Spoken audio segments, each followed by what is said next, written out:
大家好，我是彩虹。今天教你个香菇超好吃的做法。在闺蜜家吃过一次，被香迷糊了。准备3块钱的香菇，2根去掉香菇角，倒入水浸泡一会儿，清洗干净。再吸干表面的水分，先放一旁备用。再准备半斤肉馅儿，按个人口味加入姜末、盐、胡椒粉、生抽、老抽、蚝油、鸡汁，再磕入1个鸡蛋，搅拌均匀至肉馅上劲儿。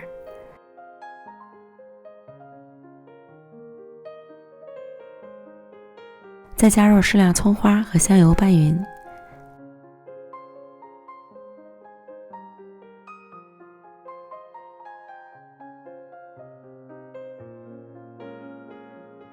拿1个香菇，取适量肉馅儿蘸在上面，按压平整，像这样就可以了。能吃多少就做多少。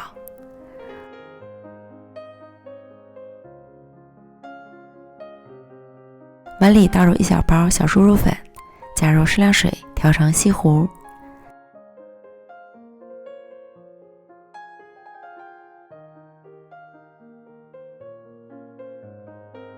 再加入1勺食用油，搅拌均匀，将香菇均匀地裹上面糊。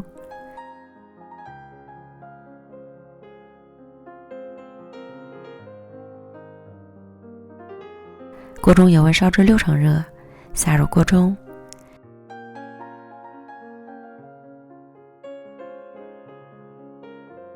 一面炸至定型后翻面，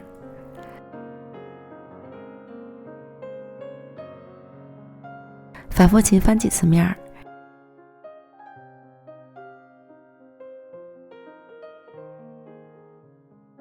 炸至酥脆，空油捞出。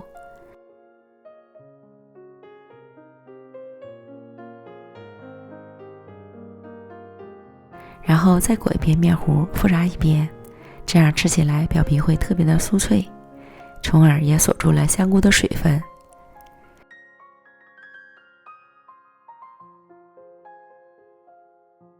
出锅后再撒点辣椒面开吃。炸香菇酿肉，丑爆了却又香爆了，外酥里嫩，鲜嫩多汁，又香又脆，一口下去真是超满足，一上桌就会被秒光，推荐朋友们一定要试哦。美食天天更新，咱们明天见，拜拜。